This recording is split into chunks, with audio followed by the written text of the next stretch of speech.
A confusão na porta do shopping era caótica. Chuva fina, táxi que não aparecia. E Clara já acumulava 20 minutos de atraso. O relógio marcava 20h30 na véspera de Natal, e ela precisava chegar logo em casa. Sua irmã Júlia esperava os presentes das crianças para montar a árvore antes da ceia. Enquanto vasculhava o aplicativo de transporte pela terceira vez, uma notificação piscou na tela. Seu motorista Diego chegou. Sedã preto, placa JKL 49982. Clara ergueu os olhos e viu o carro. Um sedã escuro, imponente, parado exatamente onde o GPS indicava. Não pensou duas vezes. Abriu a porta traseira, acomodou as sacolas no banco de couro que exalava requinte e fechou com alívio. Boa noite. Pode seguir para a Vila Mariana, por favor. Rua Domingos de Moraes. O carro permaneceu imóvel. Nem um centímetro. O silêncio que se instalou era denso, quase palpável. O tipo de quietude que só isolamento acústico perfeito proporciona. Clara franziu a testa, esperando alguma reação do motorista. Mas ele continuou estático. O perfume a envolveu antes que qualquer palavra fosse dita. Amadeirado, intenso, definitivamente caro demais para um motorista de aplicativo. Quando procurou o espelho retrovisor para reclamar, o ar fugiu de seus pulmões. Não era o rosto cansado de quem dirige por horas. Era um homem de olhar penetrante, vestido com terno impecável, mão segura no volante. Alguém que claramente não trabalhava para ninguém, comandava. O constrangimento foi imediato. Meu Deus, que situação! Me desculpe, senhor. Confundi seu carro com meu motorista. Já estou saindo. Clara alcançou a maçaneta, mas a voz dele interrompeu o movimento como lâmina precisa. Não precisa se desculpar, Clara. Ele manteve os olhos fixos à frente, embora falasse diretamente com ela através do espelho. Seu motorista cancelou a corrida há 3 minutos. Eu assumi o chamado. A explicação soou plausível, mas algo estava errado. Motoristas não assumem corridas assim, e ele havia dito seu nome com familiaridade excessiva. Como você sabe meu nome? A pergunta saiu mais agressiva do que pretendia, movida pelo medo que começava a se instalar. Ele finalmente virou a cabeça. O movimento foi calculado, quase cinematográfico, e a luz da rua revelou um rosto angular, maduro, com uma pequena cicatriz perto da sobrancelha esquerda. Está no aplicativo. Pausa deliberada. E por que eu estava te esperando?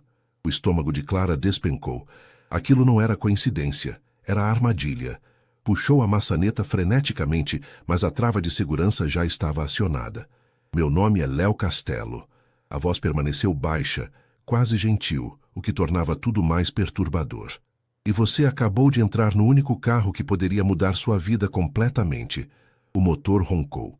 O veículo deslizou pela avenida enquanto Clara buscava desesperadamente o celular na bolsa. Pode ligar para quem quiser.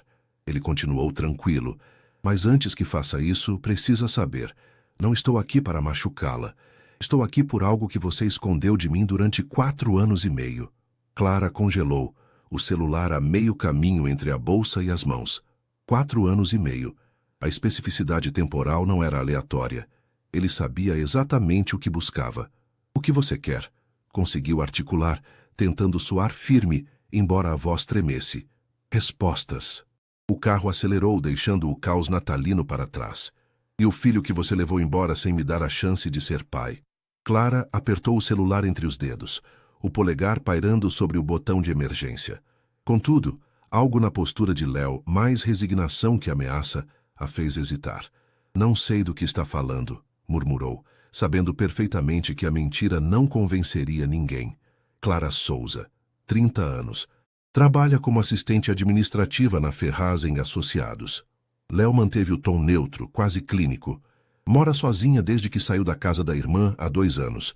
Detesta doces, toma café preto sem açúcar e usa pulseiras largas para cobrir cicatrizes que já estão quase invisíveis. A invasão de privacidade era completa. Clara sentiu náusea, não apenas pelo medo, mas pela vulnerabilidade exposta. Ninguém conhecia aqueles detalhes. Ninguém. Você me investigou. Não era pergunta. Procurei por você durante 4 anos. Pela primeira vez a voz dele carregou emoção, mágoa contida. Quando desapareceu naquela manhã de abril, deixando apenas uma carta vaga sobre precisar se encontrar, Achei que voltaria. Esperei 3 meses. Quando percebi que não voltaria, comecei a procurar. O carro saiu da avenida principal, entrando em uma via arborizada que Clara não reconhecia. A cidade ficava para trás, substituída por muros altos e portões imponentes. "Para onde estamos indo?" perguntou, embora parte dela já soubesse que não obteria resposta satisfatória. "Um lugar onde possamos conversar sem interrupções." Léo reduziu a velocidade ao se aproximar de um portão monumental de ferro forjado. "É véspera de Natal, Clara. Noite de estar com a família. E nós temos questões familiares pendentes." O portão se abriu automaticamente, revelando uma propriedade que desafiava as noções convencionais de riqueza. Era um complexo de vidro e concreto, moderno e isolado, com neve artificial caindo suavemente sobre pinheiros decorativos. Léo estacionou, desligou o motor, porém manteve o sistema de climatização ativo. Virou-se completamente para ela, e Clara viu algo novo naquele rosto. Ressentimento misturado com dor genuína. "Em abril de 2021, você desapareceu." Sua voz baixou, tornando-se mais íntima, mais perigosa. "3 meses depois, contratei investigadores. Descobriram que você havia mudado de cidade, trocado de emprego, até seu número de telefone era novo. Parecia determinada a sumir." Ele alcançou o console central. Clara sentiu a adrenalina disparar, mas ele não pegou nenhuma arma. Apenas um envelope de papel cartão, gasto nas bordas. "Há uma semana, enquanto esvaziava o antigo apartamento para venda, encontrei isto embaixo de uma gaveta solta da cômoda." Colocou o envelope no colo dela com delicadeza surpreendente. "É um ultrassom, Clara, de 6 semanas, datado de 10 de abril de 2021, 2 meses antes de você desaparecer completamente." Clara não precisava abrir o envelope. Sabia exatamente o que continha, a prova física que ela havia jurado ter destruído. De alguma forma, uma cópia tinha sobrevivido ao seu expurgo desesperado. As mãos tremiam quando finalmente abriu o envelope. Ali estava, a pequena imagem granulada, a seta apontando para o ponto minúsculo que representava uma vida, a vida do filho deles. "Você me disse que havia perdido o bebê", Léo continuou, "e agora a mágoa era inegável. 2 semanas depois desse ultrassom, você me ligou chorando, dizendo que havia tido um aborto espontâneo. Eu fui até sua casa, te abracei, chorei com você. E então, 1 mês depois, você desapareceu." Clara fechou os olhos. A memória daquele telefonema ainda a assombrava. A mentira necessária, a dor fingida que mascarava terror real. "Levei anos para juntar as peças", ele admitiu. "Mas na semana passada, quando encontrei esse ultrassom, tudo fez sentido. Você não perdeu nosso filho. Você fugiu com ele." O silêncio se estendeu, pesado com 4 anos de mentiras e verdades não ditas. "Onde ele está?" A pergunta veio carregada de urgência contida. "Onde está nosso filho?" Clara apertou o envelope contra o peito, como se pudesse proteger o segredo apenas com força de vontade. Olhou para Léo. Realmente olhou, e viu não o predador que a havia sequestrado, mas um pai desesperado. "Por que agora?" perguntou, evitando a resposta que ele buscava. "Por que na véspera de Natal? Por que recebi algo mais do que esse ultrassom?" Léo retirou o celular do bolso, abriu uma foto e mostrou para ela. "Recebi isto." Clara sentiu o mundo desmoronar. Na tela, havia uma fotografia de Lucas, seu menino de 4 anos e 2 meses, com seus cachos castanhos e sorriso largo, brincando no parquinho da escola. E no canto inferior da imagem, havia uma mensagem em texto branco. "Ele merece conhecer o pai. Você merece a verdade. Feliz Natal. Um amigo." "Alguém sabe, Clara", Léo disse, a voz endurecendo. "Alguém sabe onde nosso filho está. E se essa pessoa sabe, outras podem saber também. Você acha que o manteve seguro, mas o segredo está vazando. E eu preciso protegê-lo antes que caia nas mãos erradas." A inversão estava completa. Clara havia passado 4 anos construindo uma fortaleza de mentiras para proteger Lucas, e agora essa fortaleza estava desmoronando. Não porque Léo havia encontrado a verdade, mas porque alguém estava deliberadamente revelando-a. "Quem enviou isso?" sussurrou. "Não sei." Pela primeira vez, Léo pareceu vulnerável. "O número é criptografado, intransponível. Mas quem quer que seja, conhece nossa história. Conhece você. E conhece nosso filho. Clara olhou para a mansão iluminada à frente, depois para o envelope em suas mãos e finalmente para o homem que ela havia amado e abandonado. Ele se chama Lucas, disse, a voz quebrando. E sim, você está certo. Menti sobre tudo. A biblioteca para onde Léo a conduziu era imponente. Paredes forradas de livros que pareciam mais decoração que literatura. Lareira crepitante tentando criar uma ilusão de aconchego. Clara permaneceu de pé, recusando o sofá que ele indicara. Então me conte, ele disse cruzando os braços. Por que mentir? Por que fugir? Se estava grávida, se havia decidido ter o bebê, por que me excluir completamente? Clara respirou fundo. Havia ensaiado aquela conversa 1000 vezes na mente, mas nenhum ensaio a preparara para o momento real. Porque você era um pesadelo dourado, começou, escolhendo as palavras com cuidado. Quando nos conhecemos, você já era o CEO mais jovem do setor. Saía em capas de revista, fechava acordos de milhões. Vivia em um mundo onde tudo era estratégia e conquista. Inclusive eu. Léo recuou como se tivesse sido atingido. Você nunca foi uma conquista para mim. Não? Clara deixou escapar uma risada amarga. Léo, você me apresentou aos seus sócios como investimento promissor. Brincou dizendo que eu era aquisição de alto valor agregado. Tudo na sua vida era transação, inclusive amor. Eram piadas. Ele começou, mas ela o interrompeu. Eram a verdade. E quando descobri que estava grávida, entrei em pânico. Não porque não quisesse o bebê, mas porque sabia exatamente o que aconteceria. Clara deu um passo à frente, a voz ganhando força. Você transformaria nosso filho em herdeiro antes que ele aprendesse a andar. Haveria assessores de imprensa, fotógrafos em festas de aniversário, expectativas esmagadoras. Ele seria apenas a próxima peça no seu tabuleiro corporativo. Isso é injusto, Léo protestou, mas a convicção vacilou em seus olhos. É a verdade, Clara insistiu. Então menti. Fingi o aborto. Esperei você se afastar emocionalmente e então desapareci. Troquei de cidade, de emprego, até de sobrenome nos documentos informais. Construí uma vida simples para Lucas. Uma vida com parquinhos públicos, não clubes exclusivos. Com histórias antes de dormir, não reuniões de conselho. Léo afundou no sofá, a máscara de controle finalmente rachando. Você me roubou 4 anos. Protegi nosso filho de um pai que ainda não estava pronto para ser pai. A correção veio firme. E antes que me julgue, pergunte-se, se eu tivesse contado a verdade naquela época, o que você teria feito? Seria capaz de abandonar sua empresa? De viver uma vida comum? O silêncio que se seguiu era a resposta suficiente. Exatamente, Clara concluiu, sentindo lágrimas ameaçarem.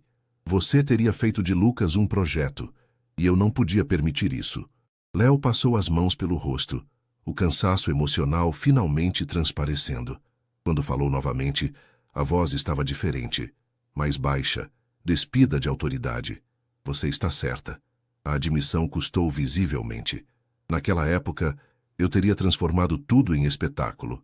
Teria contratado as melhores babás, matriculado em escolas bilíngues, planejado o futuro dele antes que ele nascesse, e teria chamado isso de amor. Clara sentou-se finalmente, mantendo distância segura. Mas Léo continuou erguendo os olhos para encontrar os dela. Isso não muda o fato de que alguém descobriu. E se enviaram essa foto para mim, podem enviar para outros. Investidores, imprensa ou pior. Pessoas que queiram usar Lucas como alavanca contra mim. O medo que Clara tinha suprimido ressurgiu com força total. O que você está sugerindo? Que você pare de fugir, ele disse simplesmente. Deixe-me conhecer meu filho. Deixe-me protegê-lo do jeito certo dessa vez. Não como CEO, mas como pai. E como sei que pode ser esse pai? Clara desafiou. Como sei que não vai querer moldá-lo à sua imagem, transformá-lo em sucessor? Léo ficou em silêncio por longo momento, considerando. Então, surpreendentemente sorriu. Não o sorriso calculado de executivo, mas algo genuíno e triste. Não sabe, admitiu. E eu não posso provar apenas com palavras. Então proponho o seguinte. Me dê uma chance. Um dia. Amanhã, dia de Natal. Deixe-me passar o dia com vocês dois, fazendo coisas comuns.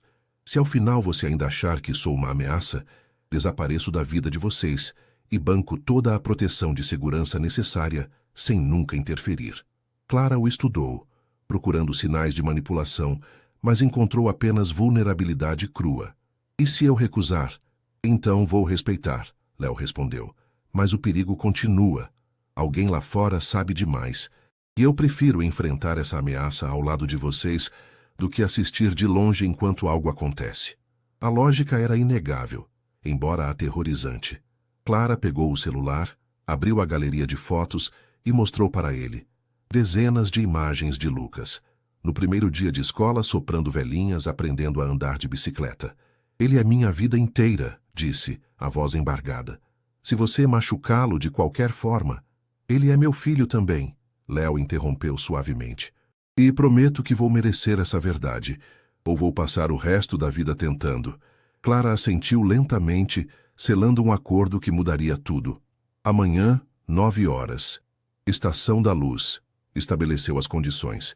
Vista-se como pessoa normal, Léo. Nem seguranças, nem motoristas. Se eu perceber qualquer esquema, desapareço para sempre. E dessa vez, nem Deus encontra. Estarei lá, prometeu. Sozinho. Enquanto ele a levava de volta para casa, dessa vez realmente cumprindo o papel de motorista, nenhum dos dois notou o carro discreto que os seguia a 3 quarteirões de distância. O checkmate ainda estava muitos movimentos adiante. Léo chegou à cobertura, passava da meia-noite. Dispensou o segurança noturno e subiu sozinho, a cabeça fervilhando com revelações e perguntas não respondidas. Quem havia enviado aquela foto? Quem sabia sobre Lucas? Enquanto afrouxava a gravata, seu celular vibrou. Mensagem de Gustavo, seu CFO e melhor amigo desde os tempos de faculdade. Reunião cancelada amanhã. Aproveite o feriado. Feliz Natal, irmão. Léo digitou uma resposta automática de agradecimento, mas algo o incomodou. Gustavo nunca cancelava reuniões. Era mais workaholic que o próprio Léo. E aquele "aproveite o feriado" soava ensaiado. Por impulso, Léo foi até o escritório particular. Não deveria revisar arquivos corporativos na véspera de Natal, mas a inquietação era forte demais para ignorar. Abriu o sistema de comunicação segura da empresa. O protocolo de nível máximo que apenas ele, Gustavo e sua secretária Sônia tinham acesso. Verificou os logs de atividade recente. O que encontrou fez seu sangue gelar. Havia acessos ao sistema de segurança pessoal dele. Câmeras, rastreamento de localização, até escutas ambientais, nos últimos 6 meses. Mas não eram acessos dele. Eram de Gustavo. Léo sentou-se pesadamente. A traição corporativa era uma realidade no mundo dos negócios, mas Gustavo, o homem que fora padrinho no seu casamento fracassado, que assinara junto o primeiro contrato da empresa, continuou investigando, dessa vez com método mais sistemático. Descobriu uma pasta oculta intitulada Projeto Sucessão, nome neutro, mas o conteúdo era veneno puro. Dentro, havia documentos meticulosos, análise de suas vulnerabilidades psicológicas, relatórios sobre instabilidade emocional devido ao relacionamento fracassado, até um cronograma detalhado de como forçá-lo a vender sua participação na empresa. E então, na subpasta Catalisadores, encontrou o arquivo que mudou tudo. Clara.docs. Léo abriu com mãos trêmulas. Era um dossiê completo, endereço atual de Clara, rotinas semanais, horários de entrada e saída do trabalho. E mais, havia o plano detalhado de como orquestrar o encontro casual na véspera de Natal. Operação Reconexão, 24/10/18:45. Agente confirma a presença de Clara no shopping Ibirapuena, 19h30. Agente infiltrado causa atraso proposital na reunião do trabalho dela, 20h20:15. Cancelamento automático da corrida de aplicativo, agendada. 20h30. LC posiciona sedã preto na saída principal, utilizando conta do aplicativo com nome falso. 20h35. Clara, atrasada e desesperada, confundirá o veículo com sua corrida. Objetivo: reunião emocional que desestabilize LC para decisões corporativas futuras. Léo sentiu náusea física. Nada havia sido coincidência. Nem a confusão de Clara, nem o acaso dela entrar no carro. Tudo havia sido teatro dirigido por Gustavo. Mas por quê? Qual era o objetivo final? Continuou lendo. A resposta estava 3 arquivos adiante. Fase 2 Custódia PDF. O documento era ainda mais sombrio. Gustavo havia preparado um processo de custódia fraudulento, com laudos psicológicos falsos, alegando que Clara era instável, perigosa para a criança. A estratégia era diabólica. Assim que Léo se reconectasse emocionalmente com o filho, Gustavo usaria a ameaça de tirá-lo como alavanca. LC oferecerá qualquer coisa para proteger a criança, inclusive controle acionário total. Prazo estimado para capitulação: 90 dias.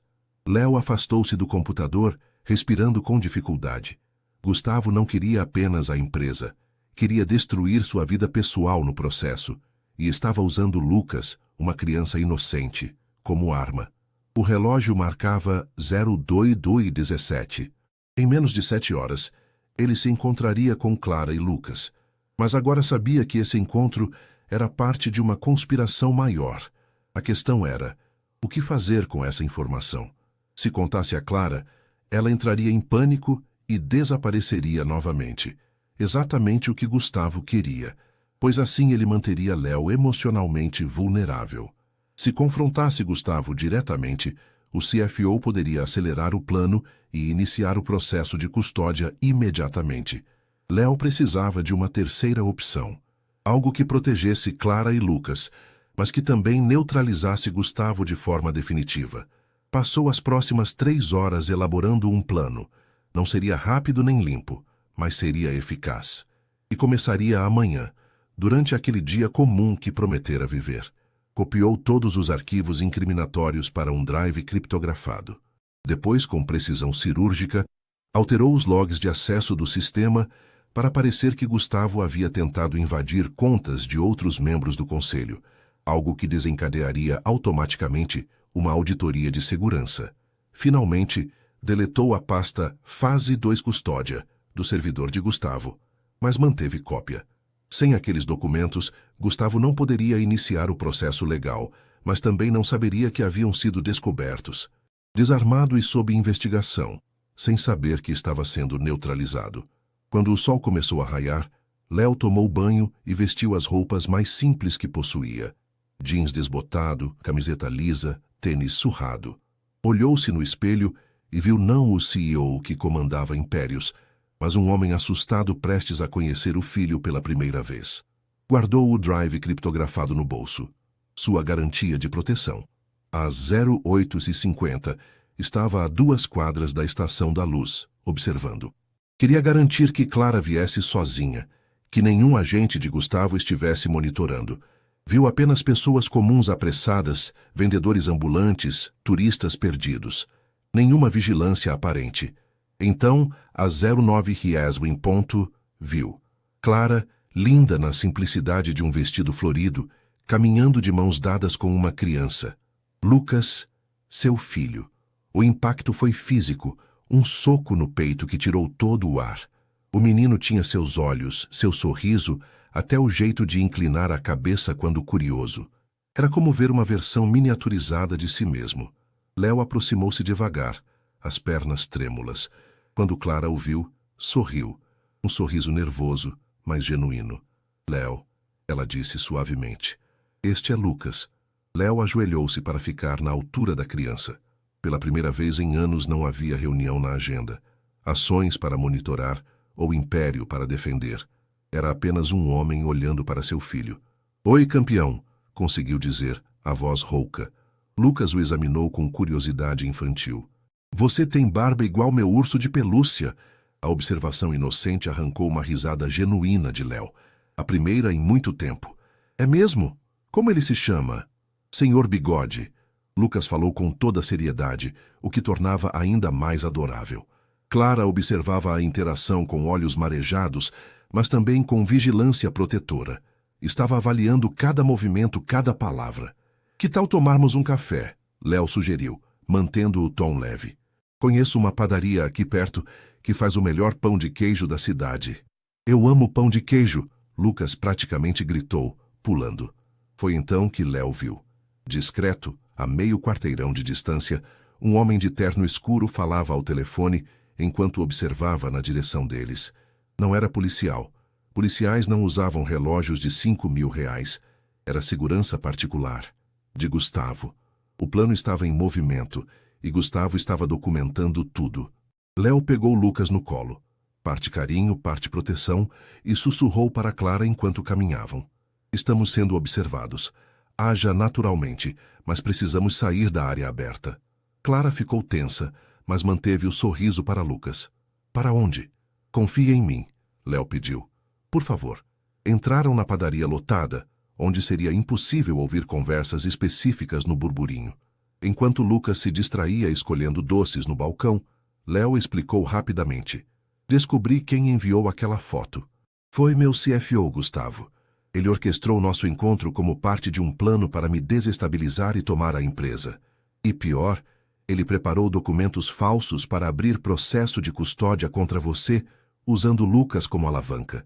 Clara ficou pálida. O quê? Já neutralizei parte do plano, Léo assegurou. Mas ainda estamos sendo vigiados. Ele está documentando para usar depois. Precisamos agir naturalmente hoje. Mas assim que terminar vou destruir ele de forma que nunca mais represente ameaça. Como posso confiar que você está dizendo a verdade? Clara sussurrou, olhando para Lucas que voltava com bandeja cheia. Léo retirou o celular e mostrou rapidamente screenshots dos arquivos. O suficiente para provar veracidade sem tempo para ela ler tudo. Jesus, ela murmurou. O que fazemos? Hoje? Nada. Léo guardou o telefone. Hoje eu sou apenas um pai conhecendo o filho. Amanhã eu acabo com o império de Gustavo. Mas hoje é sobre Lucas. Foi o dia mais estranho e maravilhoso da vida de Léo. Caminharam pelo parque, comeram pipoca, assistiram Lucas brincar no playground. Cada momento era simultaneamente natural e ensaiado, sabendo que estavam sendo filmados, mas tentando criar memórias reais. E no processo, algo genuíno floresceu. Lucas contou sobre a escola, os amigos, o desenho favorito. Falou sobre como queria aprender a nadar, sobre o dinossauro que queria de aniversário, sobre os sonhos de ser astronauta. E Léo ouviu. Realmente ouviu. Não planejando lições ou oportunidades educacionais, mas apenas absorvendo quem seu filho era. Por volta das 16 horas, enquanto Lucas dormia no colo de Clara num banco do parque, Léo falou baixinho. Ele é incrível. Sim, Clara concordou, acariciando os cabelos do menino. E agora? Agora eu protejo vocês dois. Léo encontrou os olhos dela. E depois eu gostaria de fazer parte disso. Não como visita de fim de semana, mas como pai presente, se você permitir. Clara ficou em silêncio por longo momento. Me mostre que pode destruir a ameaça primeiro. Depois conversamos sobre futuro. Justo, Léo concordou. Despediram-se ao anoitecer perto do metrô. Lucas acenou sonolento, já chamando Léo de tio Léo, pequena conquista que fez o coração dele inchar. Enquanto os via partir, Léo checou o celular. Mensagem de Gustavo. Vi que aproveitou o dia. Conversar segunda-feira? Temos assuntos importantes. O anzol estava lançado. Na segunda-feira, Gustavo planejava iniciar a chantagem, mas Léo tinha outros planos. E segunda-feira chegou fria e cinzenta. Léo entrou na sede da empresa às 07 réu, 2 horas antes do horário normal. Não foi ao próprio escritório, foi diretamente à sala do conselho. Já havia 5 membros esperando. Ele havia convocado reunião emergencial, algo que só fizera 3 vezes em 10 anos de empresa. Bom dia, cumprimentou, posicionando o laptop. Obrigado por virem. Sei que é feriado prolongado, mas descobri algo que não pode esperar. Conectou o computador ao projetor. Na tela gigante apareceu a primeira evidência, logs de acesso não autorizado ao sistema de segurança pessoal dele. Nas últimas semanas descobri que informações confidenciais estavam vazando. Léo começou, a voz firme e profissional. Documentos pessoais, rotinas privadas, até dados de terceiros não relacionados à empresa. Inicialmente suspeitei de ataque externo. Clicou para a próxima tela. Os arquivos de Gustavo. Mas era interno. Nosso CFO, Gustavo Ferreira, não apenas acessou sistemas restritos sem autorização, como criou um projeto elaborado visando desestabilizar minha liderança para tomar controle acionário. Murmúrios chocados percorreram a sala. Isso é sério, disse Helena, presidente do conselho. Tem provas concretas? Léo passou as próximas 2 horas apresentando evidências meticulosas. Os logs de acesso, as comunicações criptografadas, o plano documentado de manipulação emocional, os documentos de custódia fraudulentos. Não mencionou Clara ou Lucas por nome. Apenas se referiu a questões familiares privadas que Gustavo pretendia explorar. Manteve profissional, factual, irrefutável. Além disso, Léo mostrou a última evidência. Os logs indicam que ele também tentou acessar contas dos senhores Roberto e Carla, provavelmente buscando material para chantagem similar. Isso foi o golpe final. Ataques corporativos entre CEO e CFO podiam ser vistos como disputas de poder, mas ameaçar múltiplos membros do conselho era traição institucional. Onde está Gustavo agora? Helena perguntou, o rosto fechado. Chega às 9, Léo respondeu. Sugiro que o esperemos. Às 09h15, Gustavo entrou na sala de reuniões, sorriso confiante nos lábios. Esperava encontrar apenas Léo, não o conselho completo. O sorriso morreu instantaneamente. Gustavo, Helena assumiu o comando. Fomos informados de sérias irregularidades. Gostaríamos que explicasse estes acessos não autorizados. Mostrou os logs. Gustavo empalideceu, mas recuperou-se rapidamente. Isso é absurdo, protestou, olhando para Léo com raiva mal disfarçada. Léo, o que está fazendo? São arquivos do nosso sistema de segurança compartilhado. Sempre tivemos acesso mútuo. Para questões corporativas, sim, Léo respondeu calmamente. Não para rastreamento de localização pessoal, câmeras residenciais ou criação de dossiês sobre minha vida privada. E definitivamente não para elaborar estratégias de chantagem usando crianças. A última palavra caiu como bomba. Gustavo ficou lívido. Não sei do que está falando. Projeto Sucessão, Léo interrompeu. Operação Reconexão. Fase 2, Custódia. Quer que eu continue? O silêncio na sala era sepulcral. Gustavo olhou ao redor, percebendo que estava completamente cercado. Você sempre foi instável emocionalmente. Tentou um último ataque. Desde que aquela mulher te largou, nunca foi o mesmo. Estava tentando proteger a empresa de suas decisões erráticas, justificando espionagem, manipulação e falsificação de documentos legais? Helena cortou, gelada. Gustavo, está suspenso imediatamente com efeito imediato. Segurança irá escoltá-lo para recolher seus pertences pessoais. Uma auditoria completa será realizada. Dependendo dos achados, processos criminais podem ser iniciados. Vocês não podem... Gustavo começou. Podemos e iremos, Roberto, o advogado corporativo, afirmou. Além das violações internas, há evidências de preparação para fraude processual, o que é crime federal. Sugiro que contrate um advogado, Gustavo. Vai precisar. 2 seguranças entraram. Gustavo olhou para Léo com ódio puro. Você vai se arrepender disso.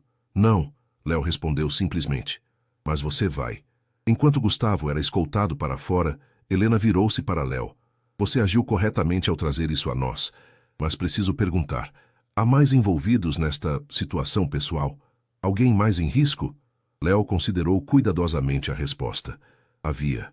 Mas com Gustavo neutralizado e sem acesso aos recursos que planejava usar, a ameaça está contida.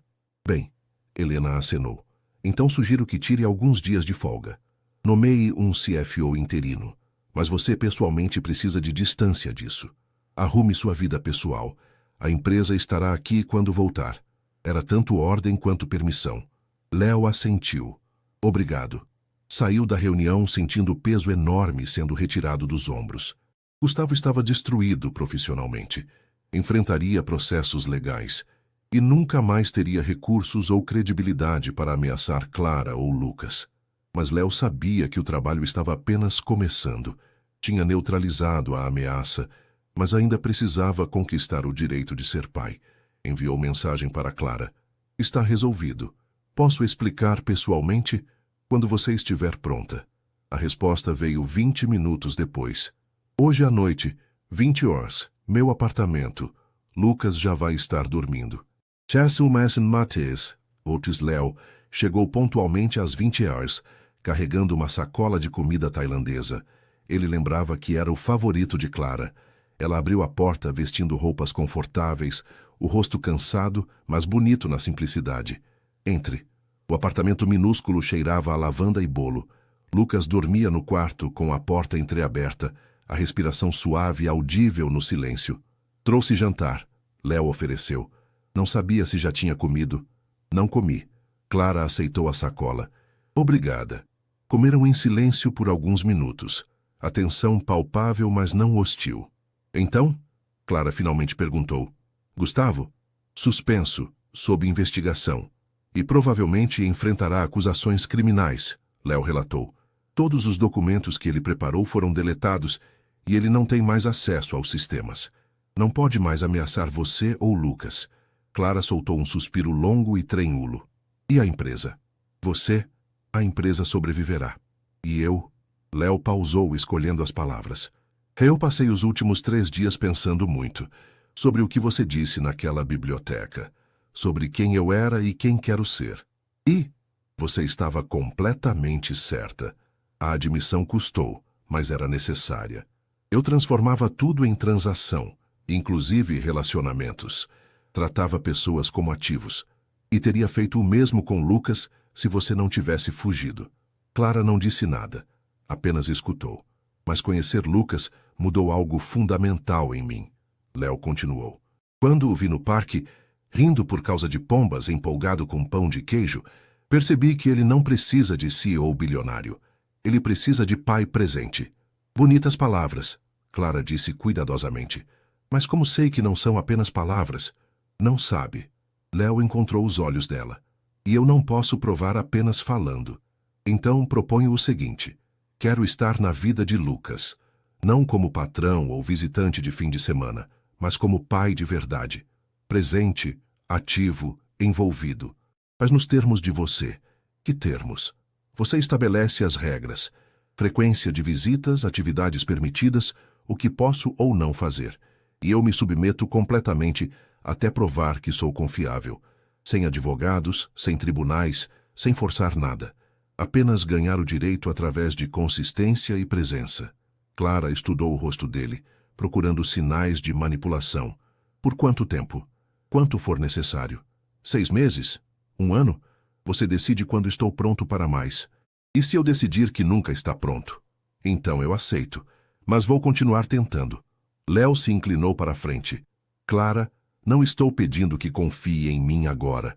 Estou pedindo que me deixe conquistar essa confiança. E se falhar, você pode me afastar sem nenhuma resistência da minha parte. O silêncio se estendeu. Clara olhou para o quarto onde Lucas dormia, depois de volta para Léo. Terapia, disse finalmente. O quê? Se vai fazer parte da vida dele, faz terapia. Não posso ter um pai que não processa os próprios problemas, ensinando meu filho a reprimir emoções. Aceito, Léo concordou imediatamente. Já deveria ter começado anos atrás. E quando ele perguntar sobre você, porque ele vai perguntar, contamos a verdade adaptada para a idade dele, nada de mentiras elaboradas. Concordo totalmente. E se em algum momento sua vida profissional começar a sangrar para nossa vida pessoal, para nosso tempo com Lucas, eu corto imediatamente. Sem segunda chance. Entendido. Léo acenou solenemente. Mais alguma coisa? Clara pensou, depois sorriu. Um sorriso pequeno, mas real. Lucas quer aprender a nadar. Você pode começar por aí. Aulas de natação aos sábados de manhã. Você leva, você busca, você fica e assiste. Estarei lá. A promessa saiu firme. Todo sábado. Então temos um acordo.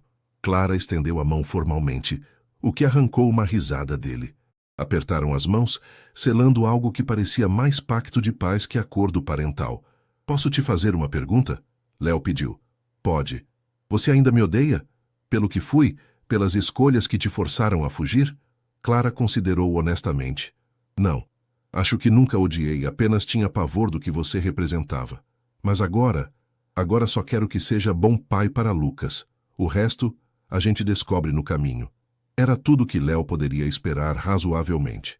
E era mais do que ele merecia. Despediu-se na porta, mas antes de sair, Clara o segurou pelo braço. Léo, obrigada. Por acabar com Gustavo, por proteger a gente e por estar disposto a fazer as coisas do jeito certo. Obrigado por me dar essa chance. Ele respondeu sinceramente. Enquanto descia as escadas daquele prédio simples, Léo sentiu algo que não experimentava há anos. Esperança genuína. Não a esperança de adquirir mais, conquistar mais, crescer mais, mas a esperança de simplesmente ser. Ser pai, ser presente, ser suficiente. O império poderia esperar. Lucas não. O sol batia forte na piscina do clube, onde Lucas tinha aula de natação. Léo estava sentado na arquibancada, observando o filho mergulhar desajeitadamente, mas com determinação feroz. 6 meses haviam transformado tudo.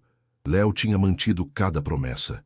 Aulas de natação aos sábados, todos os sábados, sem exceção. Havia perdido 3 reuniões importantes, cancelado um jantar com investidores estrangeiros e remarcado entrevista com revista econômica, tudo para não perder um único sábado com Lucas. E além das aulas, havia os jantares às quartas-feiras na casa de Clara, os passeios dominicais no parque, as ligações de vídeo nas noites quando não podiam se ver. Lentamente, tio Léo havia se transformado em Léo, e mais recentemente, em uma tentativa hesitante, pai. Papai, olha! Lucas gritou da piscina, chapinhando com orgulho. Consegui 3 metros sem boia. Vi, campeão, ficou incrível! Léo gritou de volta, o coração explodindo de orgulho. Quando a aula terminou, enrolou Lucas na toalha de dinossauros e secou o cabelo molhado com cuidado. Tá com fome? Quer parar para tomar milkshake? Quero! Lucas praticamente berrou, o que fez os outros pais sorrirem. No caminho para a lanchonete, Lucas balançou as perninhas da cadeirinha do carro e perguntou com a inocência brutal de uma criança: Papai, por que você não mora com a gente? Léo sentiu o coração apertar. Era a pergunta que sabia que viria eventualmente, mas ainda não estava completamente preparado. É complicado, Lucas, começou cuidadosamente. Eu e sua mãe, a gente não mora junto, mas isso não significa que eu não amo vocês dois. Amo muito. Mas João na minha escola disse que pais que amam mesmo moram todos juntos. Famílias são diferentes, campeão. Alguns pais moram juntos, outros não. Mas o que importa é que eu sempre vou estar presente. Sempre vou te buscar. Sempre vou estar aqui quando precisar. Lucas pensou nisso enquanto tomava o milkshake. Tá bom, mas seria legal se você estivesse lá quando acordo de manhã. A frase simples carregava peso imenso. Léo não respondeu nada, apenas acariciou os cabelos ainda úmidos do filho. Mais tarde, quando deixou Lucas de volta com Clara, ela notou algo diferente no rosto dele. Aconteceu alguma coisa? Lucas perguntou por que não moramos juntos. Léo contou.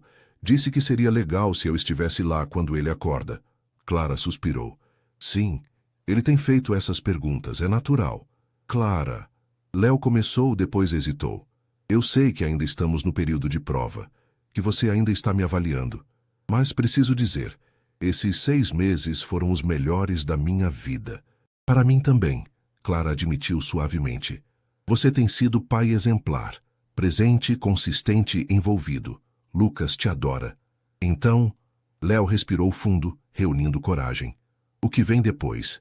Clara se apoiou no batente da porta, considerando. Havia ensaiado aquela conversa na cabeça dezenas de vezes. Vem a parte mais assustadora, disse finalmente. A parte onde paramos de fingir que é apenas sobre Lucas. Léo ficou imóvel.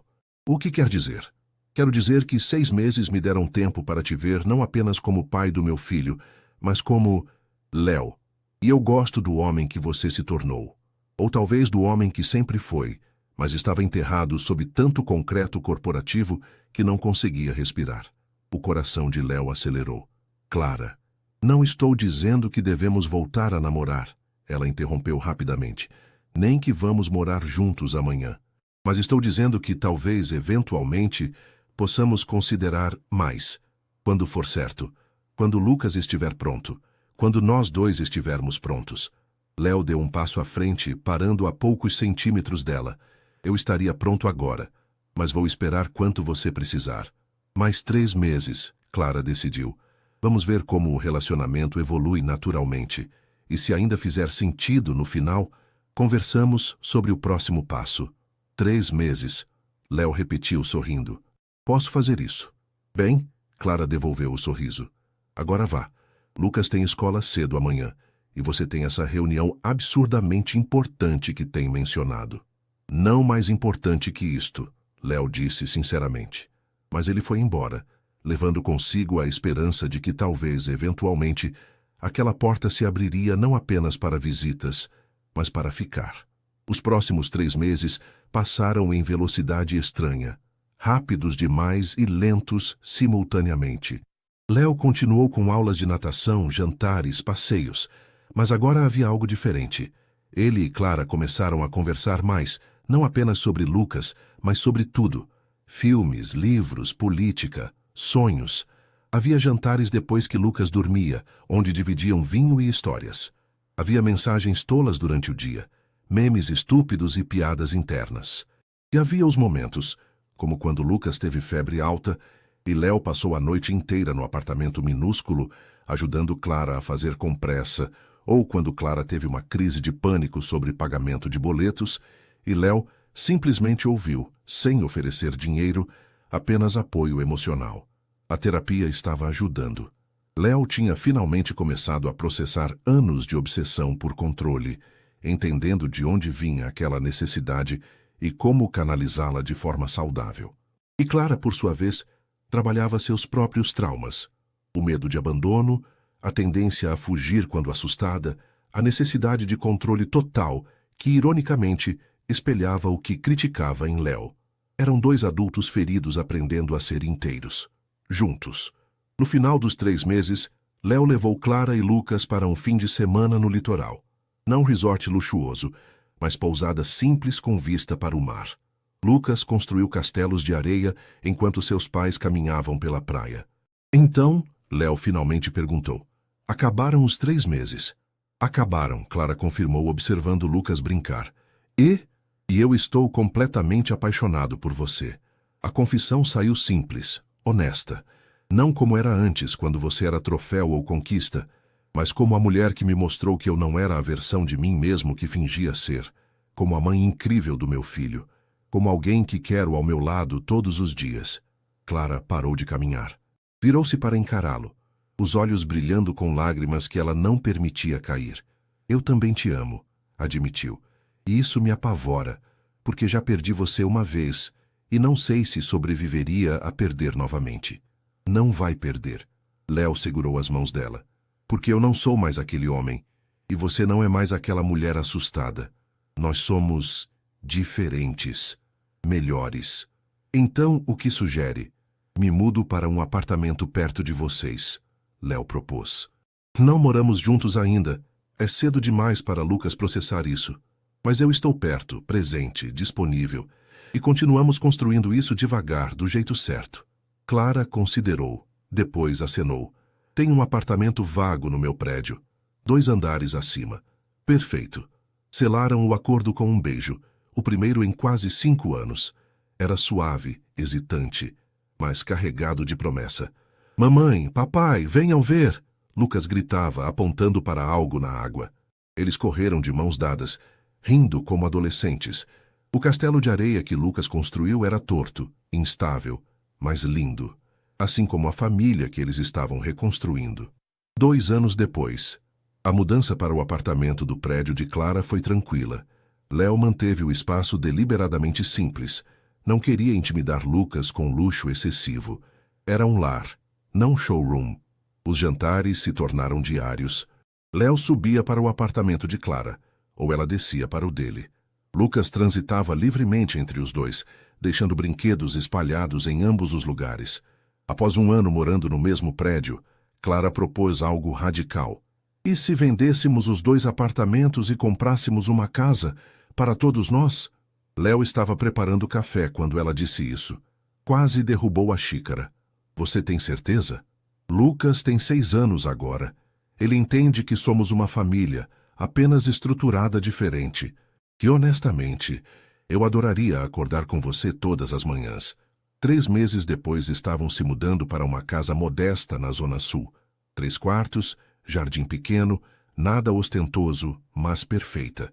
Lucas escolheu o próprio quarto e o decorou com pôsteres de dinossauros e astronautas.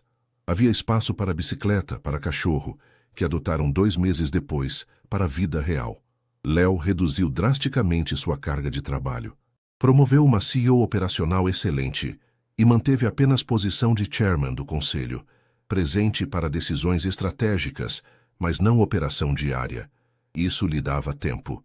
Tempo para levar Lucas à escola, para ajudar com lição de casa, para ler histórias antes de dormir, para simplesmente estar. E tempo com Clara. Jantares românticos depois que Lucas dormia, fins de semana de viagens curtas, conversas longas sobre tudo e nada. Quando Lucas completou 7 anos, Léo pediu Clara em casamento. Não foi pedido de revista. Foi numa tarde de domingo, depois que os 3 plantaram tomates no jardim. Estavam sujos de terra, cansados, felizes. Léo simplesmente ajoelhou ali no meio da horta improvisada e disse: Clara, você transformou minha vida. De CEO perdido em pai presente, de homem vazio em ser humano completo, case comigo. Não porque precisamos, mas porque quero oficializar o que já somos. Família. Clara, com terra nas bochechas e lágrimas nos olhos, disse sim. O casamento foi pequeno. Família próxima, amigos íntimos. Lucas foi pajem levando as alianças com seriedade adorável. E quando o juiz perguntou se Léo aceitava Clara como esposa, ele respondeu: não apenas aceito, mas já aceitei há muito tempo. Gustavo eles souberam por notícias eventuais. Havia cumprido 3 anos de prisão e saído em liberdade condicional. Tentara reconstruir carreira, mas estava permanentemente manchado. Enviara um e-mail anos depois, não pedindo perdão, apenas explicando que agira por inveja. Léo deletou sem responder. Aquele capítulo estava fechado. O presente importava. E o presente era bom. Lucas estava no 3º ano. Ótimo aluno, mas melhor amigo. Tinha herdado o sorriso de Léo e a empatia de Clara. Era gentil, curioso, feliz. Um dia, aos 8 anos, perguntou durante jantar: Pai, você é rico? Léo e Clara trocaram olhares. Haviam evitado aquela conversa, mas sabiam que viria. Sim, Léo respondeu honestamente. Tenho dinheiro da empresa que construí. Então por que moramos aqui? João da escola disse que rico mora em mansão. Porque mansão não faz família feliz, campeão. E eu prefiro 1000 vezes esta casa, com você e sua mãe, do que qualquer palácio sozinho. Lucas pensou nisso, mastigando o espaguete. Faz sentido. Eu também prefiro aqui. Bom, Léo bagunçou o cabelo dele. Porque este é nosso lar. Mais tarde naquela noite, Clara e Léo estavam na varanda, observando as estrelas raras de São Paulo. Você sente falta? Clara perguntou. Da vida antiga? Do poder? Do controle? Léo pensou honestamente antes de responder. Não, sinto falta de 0 coisas daquela vida. Porque aquela vida era vazia. Esta aqui, ele puxou-a para perto. Esta é real. Ainda bem. Clara encostou a cabeça no ombro dele. Porque estou grávida. Léo ficou paralisado. O quê? 6 semanas. Descobri hoje. Ela ergueu os olhos nervosa. Está tudo bem? Eu sei que não planejamos. Léo a interrompeu com um beijo profundo. Depois colocou a mão no ventre ainda plano dela com reverência. Está mais que tudo bem. Está perfeito. Epílogo. 5 anos depois. A praia de Santos estava barulhenta num sábado ensolarado. Lucas, agora com 13 anos, surfava com amigos enquanto Sofia, de 4 anos e meio, construía castelos na areia. Clara, grávida de 7 meses do 3º filho, um menino que decidira chamar Pedro, descansava sob o guarda-sol. E Léo, com 43 anos e cabelos começando a grisalhar, vendia o peixe do dia no quiosque que comprara 2 anos atrás. Havia vendido todas as ações da empresa aos 40 anos. Não foi decisão impulsiva. Foi estratégia de 5 anos executada com perfeição. Treinou sucessores excelentes, garantiu que a empresa continuaria próspera e saiu com capital mais que suficiente para a aposentadoria confortável. Mas aposentadoria não significava não trabalhar. Significava trabalhar no que amava. E ele amava o mar, a simplicidade, a comunidade. Então comprou aquele quiosque, aprendeu a pescar com pescadores locais e construiu vida nova. Não tinha mais Ferrari. Dirigia um carro popular, não usava mais Rolex. Tinha relógio simples que Lucas dera de aniversário. Não frequentava mais jantares de gala. Ia a churrascos com vizinhos. E era imensamente, completamente feliz. Pai! Lucas corria da água, prancha sob o braço. Você viu aquela onda? Consegui ficar em pé por 10 segundos. Vi, foi sensacional. Léo abraçou o filho molhado, sem se importar em ficar encharcado. Lucas havia crescido bem, alto, confiante, mas humilde. Queria ser biólogo marinho. Não porque Léo sugerira, mas porque genuinamente amava o oceano. Papai! Sofia gritava. A mamãe disse que pode tomar sorvete. Pode sim, Léo gritou de volta. Mas só se dividir comigo. Sofia correu até ele, o rostinho coberto de areia e sol. Era xerox de Clara, mesmos olhos, mesmo sorriso. Naquela noite, depois que as crianças dormiram no bangalô que alugaram para o fim de semana, Clara e Léo sentaram na varanda ouvindo o mar. Você é feliz? Clara perguntou, a mão no ventre. Mais do que jamais imaginei possível, Léo respondeu honestamente. Sabe aquela noite na véspera de Natal, quase 10 anos atrás, quando você entrou no meu carro por engano? Como poderia esquecer? Passei anos achando que aquilo foi armação de Gustavo. E foi, tecnicamente. Mas agora acho que foi destino usando Gustavo como ferramenta. Clara riu. Destino complexo. Os melhores destinos são... Léo beijou a têmpora dela. Porque você entrou no carro errado naquela noite. E cheguei exatamente onde precisava estar, Clara completou. Ficaram em silêncio, embalados pelo som das ondas e pela certeza absoluta de que haviam encontrado seu lugar no mundo. Léo Castelo já fora CEO bilionário, homem na capa de revistas, alguém que movimentava mercados. Agora era pai, marido, pescador. E nunca, nem por um segundo, se arrependeu da troca. O carro errado o havia levado para a vida certa. E essa era a única jornada que realmente importava.